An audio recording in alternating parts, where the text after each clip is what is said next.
me to do. But that's not what the videos are gonna be about. It's gonna be about the same war he talking about. Because I was there. You know what I mean? I should have started this. Shout out to Bill Feezy. I just seen the video he got called Prison Story. Bloods versus Muslim War, right? And the story grabbed my attention because I'm not saying that he stole it from me. What I'm saying is I got a video that's titled pretty much exactly like that went viral a few years ago or whatever. So Bill Feezy, I'm gonna tell you, thank you, because I appreciate it because you inspired me to get back into it. I never was consistent with that. And I like what you said. You said, let my experiences, I forgot, I can't say it verbatim, but you said, basically, let my story help you and not, so you don't got to worry about going through it yourself. And I like that message. So in light of that, I'm going to talk about the same experience, the Bloods versus Muslim War. And if I'm not mistaken, it was 2007. And I don't know when it started. I went in as a teenager. So to my knowledge, it had started when I was there. So if it was before that, I don't know nothing about that. I was too young.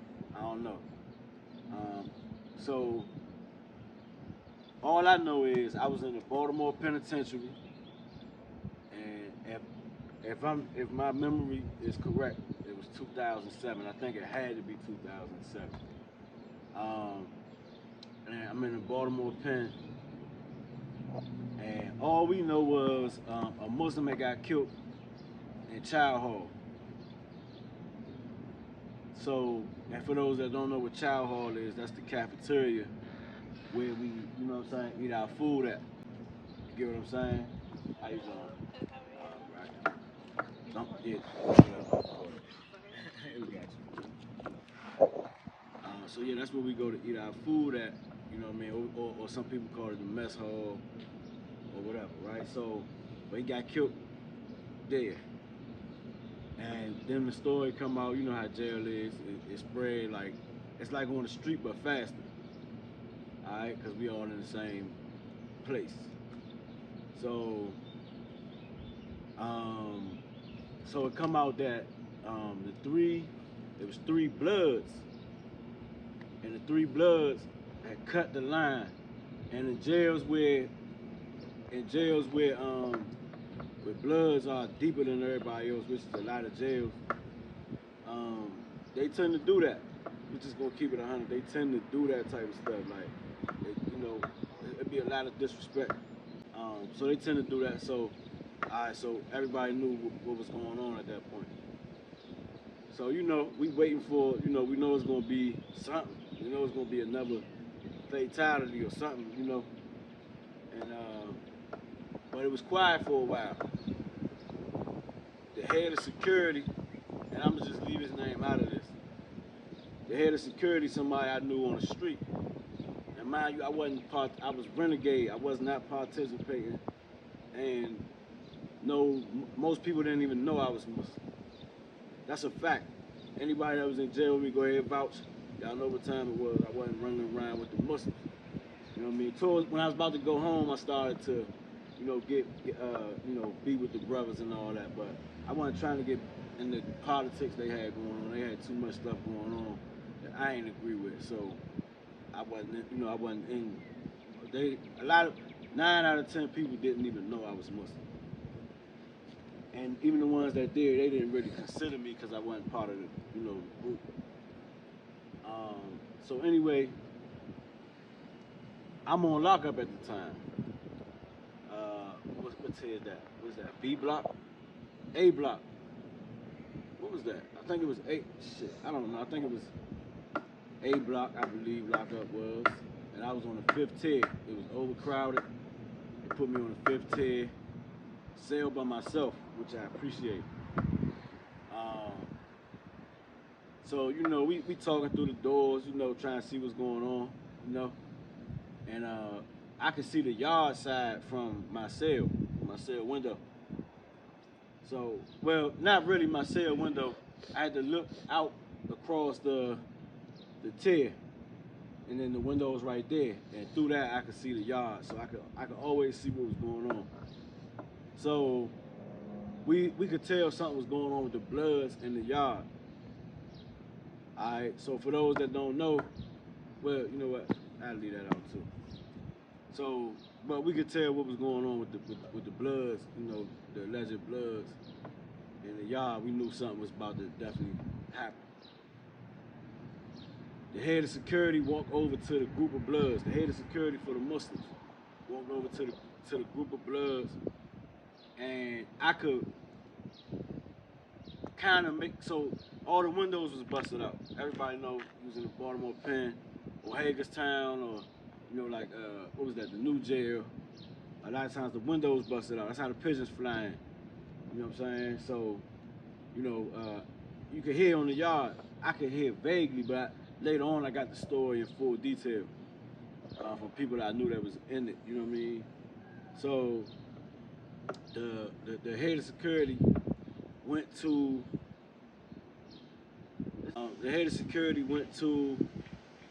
the group of bloods, and he told them, we just want the 3 dudes that killed our little brother.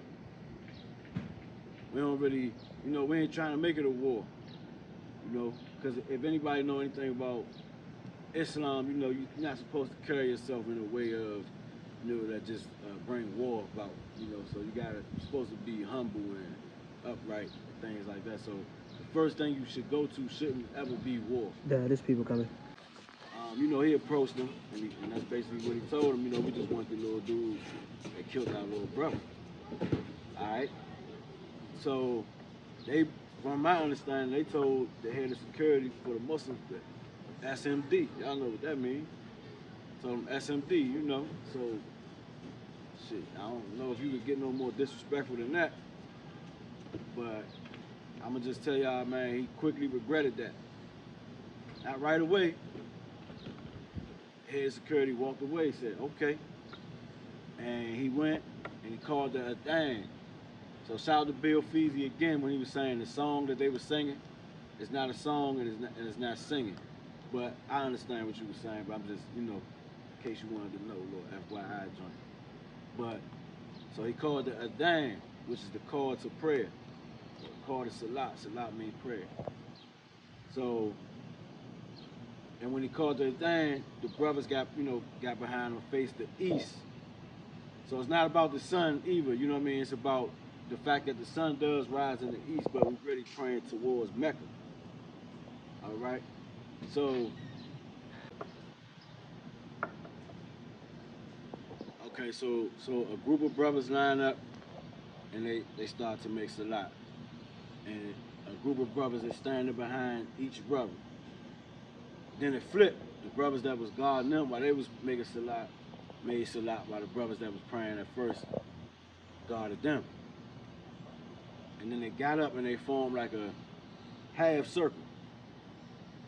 And to my understanding, the head of security went to try to prevent it again and said, you know, we're willing to die in the name of Allah, killed our brother.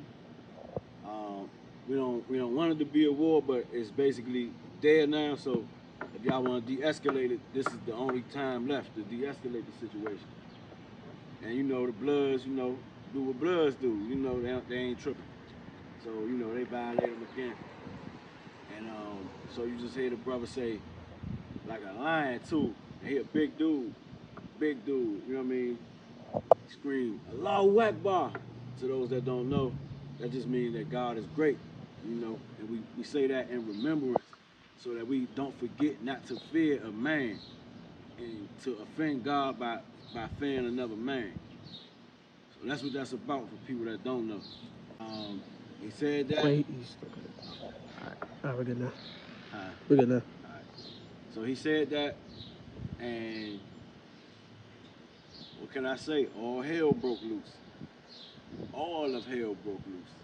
The whole of hell broke loose out there, man. And to those of us that could see it, we was just like, remember back in the day on old movies where they would have the boxing matches on radios. So we was like the people, we was like the radio for the guys on the side that couldn't see in the yard. So we telling them, man, it looked like these ones doing this and doing that, right? So it was just chaos on the tibs, chaos outside. The guards wasn't deep enough to get involved. They was petrified, and no disrespect to no bloods. I got blood brothers and family members and all that. That's blood. I'm not blood at all. Please don't confuse that. But so I'm not. What I'm saying is I'm not sending no disrespect towards anybody.